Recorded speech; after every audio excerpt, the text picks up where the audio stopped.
بسم الله الرحمن الرحیم. دا د کونړ سیند دی چې ډېره زیاته اوبه دی او د کونړ ولایت اوږدو کې بهیږي دا سیند او د کونړ دغه اوبه د آینده لپاره د اقتصادي پیاوړتیا او لویه ذریعه جوړېدی شي. البته دې لپاره ښه پلانونه او یو ډیپلوماسي پکار دی. سرمایه کاري کول د ملت لپاره ډېر لوی مفید جوړېدی شي. دغه اوبه اوس په دې وخت کې د غیر د کوم ګټې نه روان دي، بهیږي او فلحال چې کوم ځمکې د دې نه خړوبېږي هغه هم ډېر محدود او کم دی.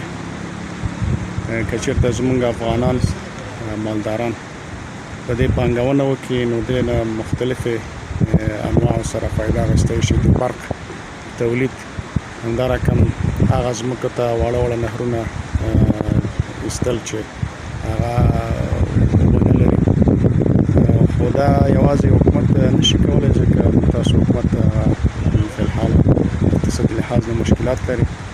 زموږ افغانان چې سرمایه دار دي هغوی کولی شي چې واړه واړه سرمایه ګزاري پکې وکړي او د ملت لپاره د نفع یو لویه سرچینه جوړه شي. تاسې کتلی شئ چې دا اوبه ډېرې زیاتې دي او ډېر ښه په سرعت سره بهیږي. که دې چېرته دا سرعت نه وای نو دا به نور هم ډېر ښه ښکاره کېده. دلته ورنه ډېره کمه فایده اخیستل کېږي او دا د یو لوی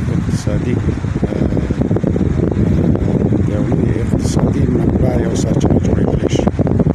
دا داسې وخت راولي چې دې اوبه هغه ګټه او فایده زموږ ملت ته حاصلېږي او موږ ورنه ګټه اخیستی شو.